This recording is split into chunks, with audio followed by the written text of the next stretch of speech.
Hello, beautiful beings. I just worked out and I almost followed the thoughts because I got used to it for a really long time, following those thoughts that come in that tell me all the reasons why I don't need to work out today. But I am in the midst of, and I have been for years now, I've been practicing trying to ignore those thoughts, those self defeating thoughts. And so for almost the last month now, I've been able to do it. And I'm about 4 days away from having a whole month of working out every day. Oh, so wonderful. And working out every day may seem extreme to some people, but I do a stretching routine in the morning, and then I either do upper body or lower body at night, including abs. So, oh, I'm just so proud of myself. And I finally got past the first 2 weeks because the first 2 weeks is the hardest. And that's where I kept stopping for 5 years now.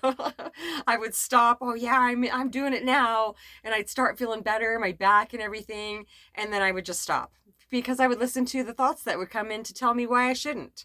So it just takes a lot of practice to overcome these things, but I don't feel that anything along the lines of thinking wise, unless a person is mentally disabled, like, chemically imbalanced or genetics or something, any other any other habitual way of thinking I feel can be overcome by enough practice. So I ignored it and I worked out anyway, and I just feel so great. It was a F of a day. I woke up this morning and just felt I just felt the weight of the world. And I wasn't grateful. I mean, I'm sure I was grateful, but I wasn't thinking about what I was grateful for. I was thinking about what I didn't have. And I've been causing trouble for myself because I've been looking for a new place to live, and I already have a place. It's just because, and I got to the taproot of it because I talked to my oldest daughter a few times today, and I just needed a lot of support today. And I talked to Moonstar a few times today also, and I talked to my mom, Ocean, too. And Moonstar at one point asked me, why do you feel like you want to leave, move out of where you're at? I was so excited about it, right? And I said, well, that sounds like a question the ancients would ask me. And she said, well, it was the ancients, and asking. They wouldn't stop asking you, well, why do you want to move? So she was just like, all right, I'll ask her. And so of course, any question really evokes an answer. And so I realized that it was all financial fear, all of it. Yeah. And this feeling, and there's a little bit of okay, now I'm settled. Now what? I want something to happen. And so I was kind of trying to make something happen also, but mainly it was financial fear because they jacked the prices up here at the RV park, the electric. And so I felt like it was really high when I went and paid it on the first. But no, mine's not as bad as probably most people because look how small this space is.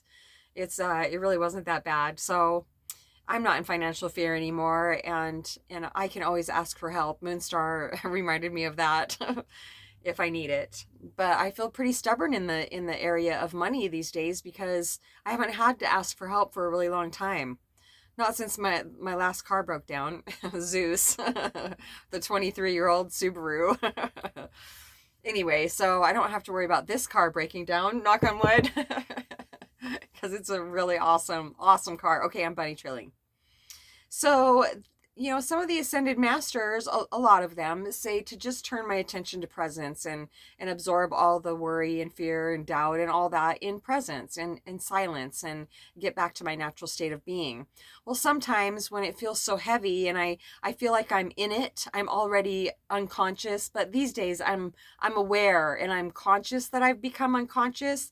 And what unconscious means is that I have given my full attention, almost my full attention, to the fear-based thoughts that are coming in. So when I talk to somebody about it, it's not that I'm just bitching about it, I'm processing. And this person that I'm holding satsang with, it helps me shift my perception and see it differently. And then, as Abraham Hicks would say, that is going going down the emotional scale from really fearful to something with least resistance. And then I'm able to turn my attention to presence and go and just be in my natural state much, much easier than trying to do it from a highly emotionally charged place. So if you don't have anybody to talk to and you're just spun out in your head and you can't stop thinking about something and you can't see it a different way and you can't get any relief from your mind, we would love to talk to you about whatever that is that's bothering you. If your mind tells you that it's well, you should be able to figure it out or whatever, if it's bothering you and making you cry and you feel stuck, it's worth talking about. It absolutely is. That's what basically this channel is for, is I used to have such a crazy mind. I was fully identified with all the thoughts coming in, and I used to call it going into mental spin out, or I would just call it spin out, especially if I had harsh words with somebody, got in a fight with somebody that I loved. It would destroy me. I could not stop thinking about it incessantly. I had no idea how not to. And so now that all these years that I've been able to practice turning my attention back to presence and all these different ways to find relief, relief is releasing resistance. It's to turn our attention away from those thoughts that are building so much pressure and anxiety in our bodies.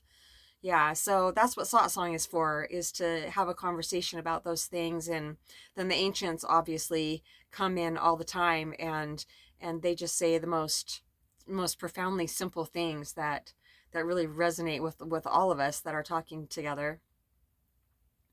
Yeah, so I thought it was beautiful that I probably said that. I don't know if I said this or not, but Moonstar reminded me that I can ask for help and she would help me if I needed it. And she already has at times, and that's just lovely. Yeah, financially, I mean, she's helped me emotionally also, and we've both grown so much together over these years. We were talking about that today. It's just it's real quite priceless. Um, let's see. I felt like I was leaving somebody else because there's somebody else that has helped me out financially also. Um, but I just feel like keeping that more private. But I have not needed help for a really long time. Every so often, like when Zeus needed a new transmission, that was 1100, and I absolutely needed help for that. Just different little things. So anyway, ancients. Is there anything else you want to say about what we're talking about?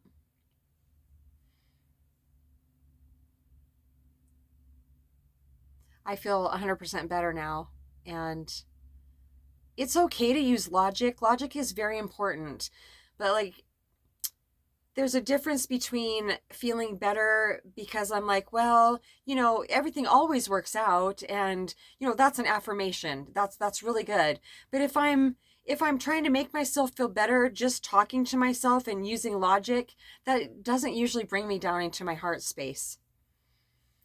So that brings me to having the interview with a potential client to clean for today.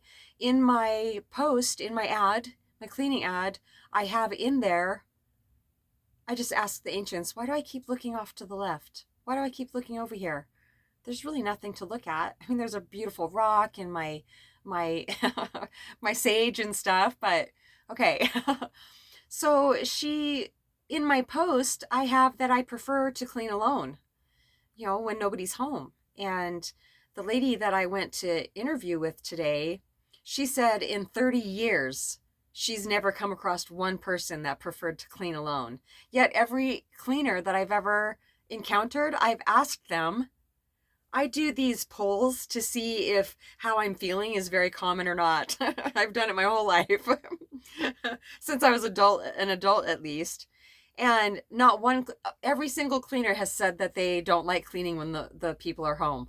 And this lady, I was going to clean for her on Friday, and she said, well, I have an appointment at 1. That's not going to work. And I said, well, in my ad, it says I prefer to clean alone anyway. Well, I would much rather be there, at least the first couple times. I said, well, why is that? And she said, well, and she got very defensive. She said, well, because it's my house, and you may need like if I had a question or something, she would be there. And I said, I don't need help cleaning. I really, really don't. And I'm not trying to cause trouble. I need this job. I felt like I needed this job. And it's, I've been practicing a long time, so it's not really that difficult to trust my intuition these days. I don't It's still a bit challenging at times when the mind is saying, this is your business. You need at least one more client right now, a residential client, because the funds, it's just slow right now anyway, all more mind crap. And so if it's a situation like that, then it seems like, well, just this one time, I just need to do it for the money and not trust my intuition telling me you should not work for this lady. This is not a good fit. So we got done with the interview. I said, well, this conversation we're having right now makes me feel like the person that you interview later this afternoon is the one that's going to get the job, because she's not going to say whether she prefers working alone or not. Even if she does, she's not going to say it. And she's just like, really? I said, no way. And so anyway, this was all a very pleasant. I didn't get emotional. I didn't feel angry or anything, but I did feel incredibly uncomfortable because I felt like she was interrogating me. Well, I'll just be in my own space. She was trying to convince me that it would be okay. And I said, yeah, maybe I do need to be a little bit more open about that. I just have it in my mind that, and she said, well, leaned forward and said, well, why is that though? Why do you feel that is? I said, well, I'm highly empathic and I don't like feeling your energy when I don't want to. I don't like feeling anybody's energy unless I want to. And she said, well, I'm empathic too. And then just left it at that. Anyway, I don't have to argue with somebody about that it's okay to be myself. And I don't have to make decisions based on financial fear because I always regret them. Always, 100% of the time. And that's what the ancients were yelling at me. Well, I got out to my car after my interview and they said, so if you weren't in any financial fear, would you clean for this woman? I said, absolutely not. 100% no. That was before I even left her driveway. And so I messaged her just a few minutes later and I said, I pulled over and I said, I don't feel like this is going to be a good fit for us, but you seem very sweet and thank you for your time. And she sent back something like, I feel that would be best. I was just like, see, she already knew too. So it could make me feel like, oh yeah, what a freak. But I'm not a freak. I'm a healer. And that's all there is to it. I did get to give her a message from her deceased husband though, like right after I got there. I wasn't planning on that, but I saw a man standing beside her like 2 or 3 minutes after I got there. And she said, yeah, my husband passed away like 4 years ago now. And I said, oh, that's who's standing beside you. And she, like, her body language changed. She turned fully towards me and I said, I'm so sorry. Normally I ask people permission if they're open to receiving a message from a loved one or whoever's hanging out with them. And I said, he's just coming through so strongly and there's just so much love coming from him to you. And so I got to give her a message and it was awesome. With this lady, I didn't expect anything like that. I never expect it, actually. I am a medium, but it's not really like my thing. I don't meet with people to give them messages from their loved ones. When I get a message for somebody from their loved one, it's not super detailed. The messages I get for people are more like because I can see them with the person. It's more just a loving message that I am here with you. I am helping infuse your life with love. I'm here if you need help making a decision. I told her that he's doing his thing, but he's a constant presence with her, and he can't tell her too much. She can't cheat. He can't cheat by telling her too much because life is school. And, for a moment I was fooling myself, just channeling a message from her husband. It was very beautiful. And I said, but if you have a major decision to make, just go ahead and talk to him and he'll help give you an idea. And literally when I said, give you an idea, she said the same thing at the same time. And I was getting wave after wave of resonance bumps all the way down to my feet, my whole body. Oh, it was amazing. Yeah, so I feel like that was the main reason I went there today, and also for another little lesson in trusting my intuition, and that's how I live. That's how I can live that way. and thrive. So, yeah, it's awesome. It's beautiful. It really helps me outgrow a lot of fear when I go through a little bit of a fearful phase. And then ultimately I remember that, oh, yeah, everything's just working out just like it's supposed to.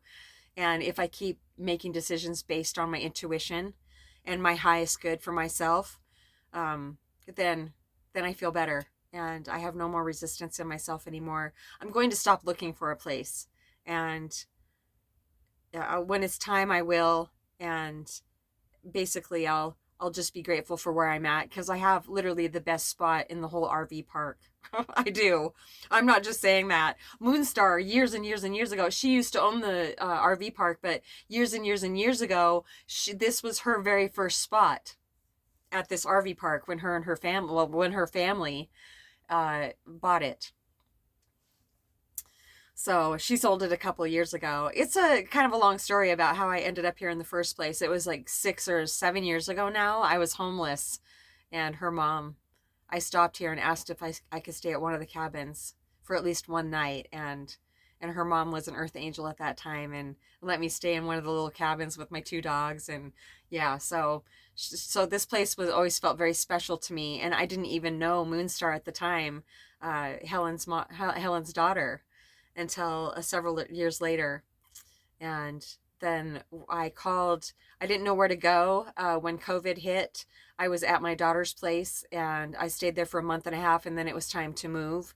And when I was praying about it, this RV park kept popping into my mind, and I let a couple days go by, and then I called and I left a message, and Moonstar called me back, and she said, this is, well, her other name, but she said, this is Moonstar. I'm Helen's daughter. I said, what's going on? Hi, Moonstar. What's wrong? What's going on with Helen? What's wrong? And she said she has dementia now. And within the first minute of our conversation, maybe 2 minutes maximum, we were both crying. And it just felt like we were bonded. And when I saw her, I just felt like we were going to be friends for a really long time. And we have been.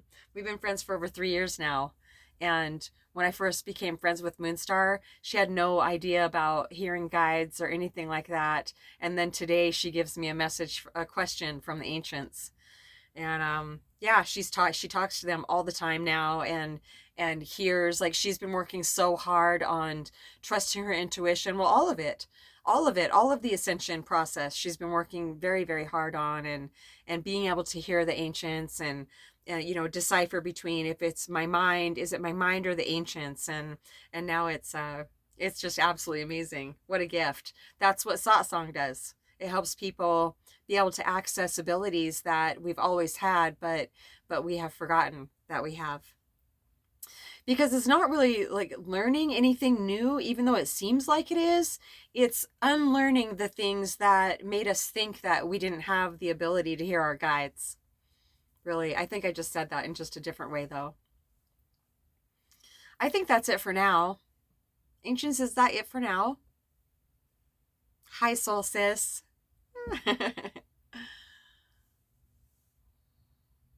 satsongwithmamaG@gmail.com. Love you so much.